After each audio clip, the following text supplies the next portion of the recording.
Kita berdoa. Damai sejahtera Allah yang melampaui segala akal dan pikiran, itulah yang akan menguasai hati dan pikiranmu di dalam nama Kristus Yesus Tuhan. Amin. Salam Bapak Ibu, jemaat yang dikasihi Tuhan. Kita berjumpa kembali melalui sapaan firman Tuhan. Hari ini tertulis dalam Wahyu 7 ayat yang pertama sampai dengan ayat yang ketiga. Wahyu 7 ayat yang pertama sampai dengan ayat yang ketiga. Demikian firman Tuhan. Orang-orang yang dimateraikan dari bangsa Israel. Kemudian daripada itu aku melihat 4 malaikat berdiri pada keempat penjuru bumi, dan mereka menahan keempat angin bumi, supaya jangan ada angin bertiup di darat, atau di laut, atau di pohon-pohon. Dan aku melihat seorang malaikat lain muncul dari tempat matahari terbit. Ia membawa materai Allah yang hidup, dan ia berseru dengan suara nyaring kepada keempat malaikat yang ditugaskan untuk merusakkan bumi dan laut. Katanya, janganlah merusakkan bumi atau laut atau pohon-pohon, sebelum kami memateraikan hamba-hamba Allah kami pada dahi mereka. Amin. Salam Bapak Ibu jemaat yang dikasihi Tuhan. Pengharapan dan doa kita semua, kita tetap dalam damai sejahtera dan kesehatan yang daripada Tuhan. Amin. Jemaat yang dikasihi Tuhan, firman Tuhan hari ini kami berikan judul Materai Allah yang hidup. Materai Allah yang hidup. Jemaat yang dikasihi Tuhan, jikalau kita mendengar kata materai, bukanlah sesuatu yang asing bagi kita. Apa yang terlintas dalam pikiran kita ketika ada yang namanya materai? Ya, materai adalah sesuatu yang memang menyatakan keaslian, keabsahan, dan keakanan dari segala sesuatu yang dimateraikan. Jadi, jikalau kita pernah melihat tanda tangan yang tertera di atas materai, materai digunakan untuk sebuah dokumen yang menyatakan keaslian dan keabsahannya untuk legalnya dalam pernyataan dan kegunaannya. Nah, demikian pulanya pada zaman Alkitab. Kegunaan materai berfungsi untuk menunjukkan keaslian atau kepemilikan dan otoritas dari pemiliknya atas segala sesuatu yang dimateraikan.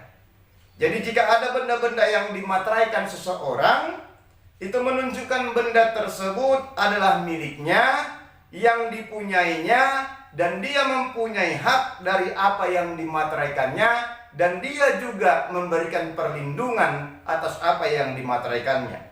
Jadi jikalau kita mendengar kata materai, fungsinya sama, adalah sebagai tanda kepemilikan, perlindungan, hak yang memang asli yang dimiliki seseorang atas benda yang dimateraikan. Nah, melalui khotbah ini jemaat yang dikasihi Tuhan, kita akan dibimbing tentang materai Allah yang hidup. Kita mau melihat dulu apa yang dilihat Yohanes. Waktu dia memang memberikan apa yang dinamakan itu wahyu penglihatannya yang dia dapatkan waktu pembuangan di Pulau Patmos. Dalam kitab Wahyu ini berisikan pembukaan ke-7 materai yang memateraikan sebuah kitab. Yohanes melihat pembukaan satu demi satu. Materai itu akan dibuka, dan ketika dibuka itu hanya dapat dibuka oleh anak domba Allah. Setiap pembukaan materai ada peristiwa demi peristiwa yang terjadi yang merupakan gambaran akhir zaman. Nah, secara penulisan, pasal yang ke-7 ini adalah transisi daripada setelah pembukaan materai ke-6 dan sebelum pembukaan materai yang ke-7. Yohanes melihat, kalau kita baca dulu ayat yang pertama ini, ada 4 malaikat yang berdiri di keempat penjuru angin dan menahan angin. Ini berarti menggambarkan proses kehancuran dunia pada hari-hari terakhir. Tapi kita mau lihat dulu ayat yang kedua. Malaikat lain muncul dari tempat matahari terbit. Malaikat ini membawa materai Allah yang hidup. Mereka berseru kepada malaikat yang akan merusak seluruh bumi, supaya jangan dulu merusak bumi. Karena apa? Ayat yang ketiga mau kita lihat. Hamba-hamba Allah akan dimateraikan terlebih dahulu sebelum bumi ini rusak. Sebelum bumi rusak, hamba-hamba Allah akan dimateraikan terlebih dahulu. Inilah yang mau kita lihat melalui firman Tuhan ini. Jikalau kita melanjutkan ke ayat yang selanjutnya, ada jumlah 144.000 yang merupakan perwakilan 12.000 dari 12 suku Israel. Nah, berdasarkan penafsiran, ada keturunan-keturunan baru Israel akan mewartakan penginjilan di hari-hari terakhir yang dipenuhi dengan berbagai kesengsaraan. Nah, dimateraikan Allah, mereka yang akan dimateraikan Allah bukan berarti mereka dilindungi dari kematian jasmani, tapi mereka dilindungi dari hukuman-hukuman Allah secara langsung dan dari serangan-serangan roh jahat.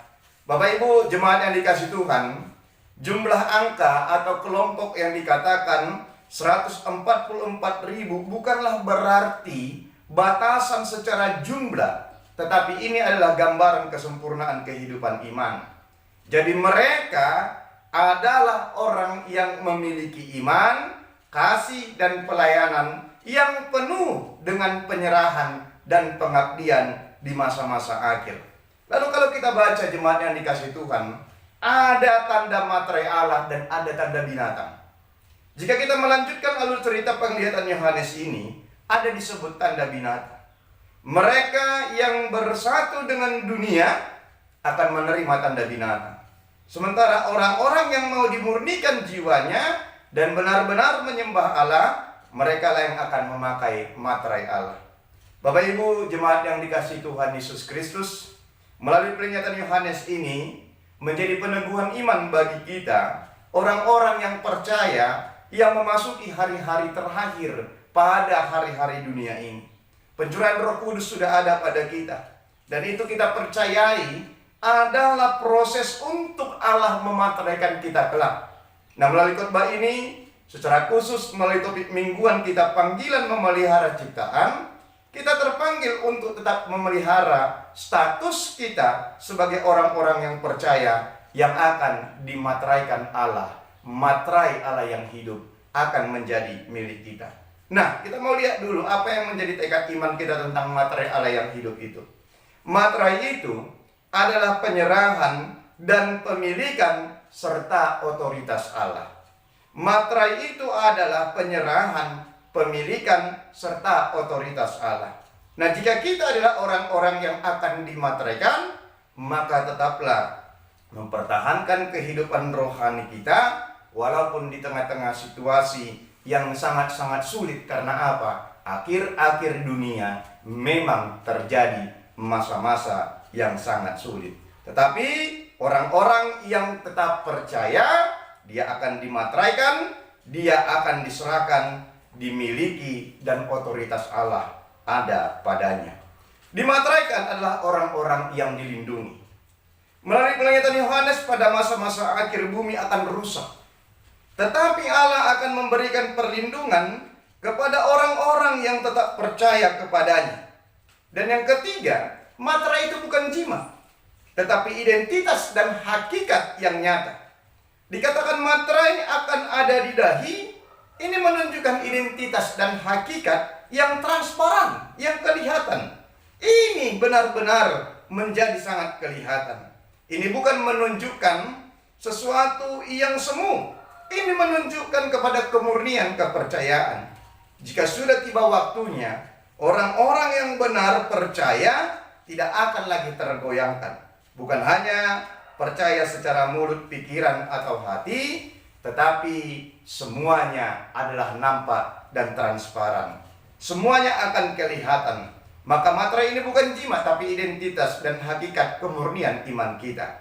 Orang-orang yang percaya akan memakai materai Allah yang hidup, tetapi orang-orang yang hidup dalam duniawi akan memakai tanda binatang. Inilah tanda kematian melalui apa yang telah dilihat oleh Yohanes. Maka mulai dari sekarang, jemaat yang dikasihi Tuhan, mari pelihara iman kepercayaan kita. Karena apa? Karena kitalah salah satu orang yang akan mendapatkan materai Allah yang hidup. Kita harus memiliki itu, materai Allah yang hidup. Sebelum dunia ini hancur, materai Allah sudah ada pada kita. Maka bergegas mempertahankan iman, itu adalah tugas kita sampai pada akhir dunia ini. Amin. Kita berdoa. Terima kasih Tuhan buat peneguhan iman bagi kami di masa-masa akhir dunia. Melalui penglihatan Yohanes, dunia ini akan semakin rusak dan semakin hancur. Tapi sebelum itu rusak semua Tuhan telah memberikan kepada kami jaminan melalui materai Allah yang hidup. Kami adalah orang-orang yang percaya kepadamu Tuhan. Biarlah iman kami tetap terpelihara, tidak akan terganggu dan tidak akan rusak oleh akhir-akhir zaman. Tetapi kami mampu mempertahankan kedudukan kami sebagai orang-orang yang percaya di hadapan Tuhan. Sehingga benar, kami adalah orang-orang yang akan Engkau materaikan. Materai Allah yang hidup akan ada pada kami. Biarlah kami Bapa menjadi orang-orang yang tetap teguh. Jikalau ada persoalan, pergumulan, dan masalah-masalah yang kami hadapi, secara khusus dalam situasi-situasi sulit, secara khusus situasi COVID-19 yang belum selesai saat ini. Biarkan iman kami tetap teguh, iman kami tetap berdiri, sehingga benar kami adalah orang-orang yang dimateraikan. Sebagai orang-orang yang dimateraikan, kami adalah milik-Mu Tuhan. Kami adalah orang-orang yang akan mempunyai otoritas Tuhan. Atur kami, jagai kami, lindungi kami, sehingga benar-benar kami adalah orang-orang yang Engkau materaikan, orang-orang yang penuh dengan berkat Tuhan, hingga akhirnya kami dapat mendapatkan kesenangan yang abadi. Terima kasih Tuhan Yesus, berkati kami pribadi lepas pribadi, keluarga lepas keluarga, berikan kami tetap kesehatan, berkati pekerjaan tangan kami, berkati semuanya itu Tuhan menjadi sumber untuk mencukupkan kebutuhan hidup kami. Berkati anak-anak kami Tuhan dimanapun berada, baik dalam perkembangan pendidikan dan segala sesuatu masa depan mereka, Tuhanlah yang berotoritas kepada mereka. Berkati juga pemerintahan kami Tuhan, berkati juga tenaga medis kami, secara khusus untuk COVID-19 ini. Biarkan Engkau menemukan vaksin melalui mereka, sehingga benar-benar kami Engkau materaikan menjadi orang-orang yang Engkau selamatkan dalam segala sesuatu. Terima kasih Tuhan Yesus. Kami mau melanjutkan aktivitas kami, kiranya Tuhan yang tetap beserta dengan kami. Terima kasih Tuhan Yesus atas materai yang Engkau berikan. Kami berdoa di dalam nama Kristus Yesus, Tuhan dan Juru Selamat kami yang hidup. Amin.